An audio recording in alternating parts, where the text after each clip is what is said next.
Halo semuanya, selamat datang di vlog kali ini. Hari ini aku lagi di perjalanan menuju Candi Ngawen yang terletak di Muntilan, Magelang, Jawa Tengah.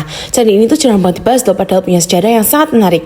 Yuk kita telusuri bareng-bareng sejarah dan keindahan Candi Ngawen ini ya. Halo Bumasi dan teman-teman, perkenalkan nama saya Tan Katrina Winston dari kelas 10C absen 30. Hari ini aku lagi ada di Candi Ngawen. Candi Ngawen ini diperkirakan dibangun sekitar abad ke-8 pada masa kejayaan Wangsa Syailendra dan juga membangun Candi Borobudur.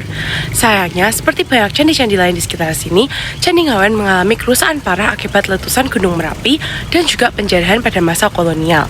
Pada awal abad ke-20, arkeolog Belanda melakukan pemugaran, tetapi candi ini belum sepenuhnya pulih. Bahkan beberapa bagian masih berupa runtuhan seperti yang bisa kita lihat di video ini.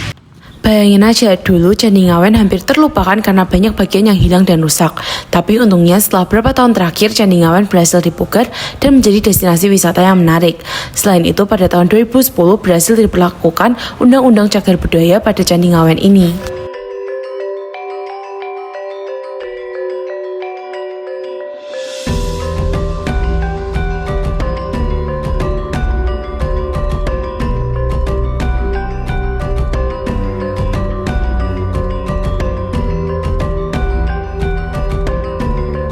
Di reruntuhan sekitar Candi Ngawen ini aku menemukan ukiran kala yang berarti raksasa penjaga dan juga makara yang berarti makhluk laut mitologis yang menghiasi pintu masuk dan relung candi. Kedua ukiran ini memiliki makna sebagai simbol pelindung tempat suci, menolak roh jahat, dan juga peranda transisi dari dunia fana ke dunia spiritual. Sekarang kita udah sampai di candi utama yang udah dipugar.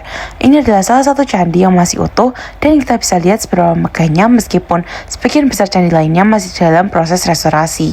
Candi Ngawen ini memiliki 5 bangunan utama dan salah satunya sudah diperbaiki, tetapi seperti yang bisa kita lihat, 4 candi lainnya masih dalam keadaan yang rusak.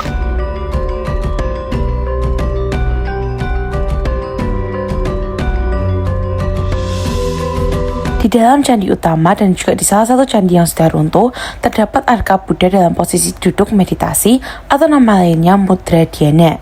Namun, sebagian besar kepala dari arka ini sudah hilang. Hal ini disebabkan kemungkinan besar karena penjarahan pada masa kolonial atau pasca kemerdekaan, serta kerusakan alam atau vandalisme.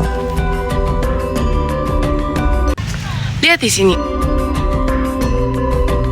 Arka singa yang ada di keempat sudut candi ini bukan cuma sekedar hiasan loh. Dalam tradisi Buddha, singa adalah simbol penjaga dharma, yang artinya mereka melambangkan perlindungan terhadap ajaran Buddha. Menariknya, arka singa ini bisa ditemukan di hampir semua sudut candi Ngawen ini. Singa juga punya simbolisme kekuatan dan juga keberanian dalam banyak kebudayaan, termasuk di India yang menjadi asal mulanya agama Buddha. Di sini, arka singa ini juga menunjukkan pengaruh seni India yang sangat kental. Candi Ngawen menambah keanekaragaman budaya di Indonesia karena yang pertama, penyebaran budaya ke daerah. Letak candi ini di Muntilan yang jauh dari pusat kerajaan, membuktikan bahwa kebudayaan tidak hanya terpusat di kota besar, tetapi tumbuh subur hingga ke wilayah pedesaan. Ini menegaskan bahwa warisan budaya Indonesia bersifat menyebar dan merakyat, bukan eksklusif milik elit atau pusat kekuasaan. Dibuktikan dengan adanya tempat baca buku di lokasi candi, serta informasi lengkap tentang candi. Yang kedua, hasil akulturasi yang khas. Unsur-unsur seperti relief Kalpataru dan kinara-kinari mencerminkan akulturasi budaya India dengan budaya Jawa lokal. Ini memperkuat fakta bahwa identitas budaya Indonesia bukan murni asli atau asing, tapi hasil pencampuran kreatif yang membentuk kekayaan budaya kita yang hari ini. Kesimpulannya, Candi Ngawen perkaya budaya Indonesia, bukan hanya karena nilai historisnya, tapi karena membentuk identitas Indonesia sebagai bangsa multikultural. Walau Candi Ngawen belum seterkenal candi-candi lainnya, tetapi tempat ini punya pesona yang gak kalah menarik. Selain sejarah yang kaya, Candi Ngawen juga masih hidup dengan budaya lokal yang sangat kental. Bahkan setiap tahunnya ada festival yang memeriahkan suasana di sekitar candi. Festival Bumi Mandala adalah festival perayaan Waisak yang sering diadakan di Candi Ngawen ini. Waktu aku bikin video tentang Candi Ngawen ini, aku sadar bahwa warisan budaya itu bukan cuma untuk dilihat, tapi juga untuk dijaga. Di tengah dunia yang serba digital ini, Gen Z tetap bisa rawat sejarah dengan cara kita sendiri, yaitu lewat kreativitas, konten, dan suara kita. Pesan yang bisa kita ambil, Gen Z itu bukan generasi yang lupa sejarah, tapi generasi yang bisa merawatnya dengan cara yang baru. Jadi kalau kalian mau menikmati keindahan sejarah dan budaya Jawa Tengah yang otentik, aku rekomendasiin Candi Ngawen sebagai tempat yang wajib buat kalian kunjungi. Suasananya yang tenang dan asri bikin kita betah untuk berlama-lama menghabiskan waktu di sini.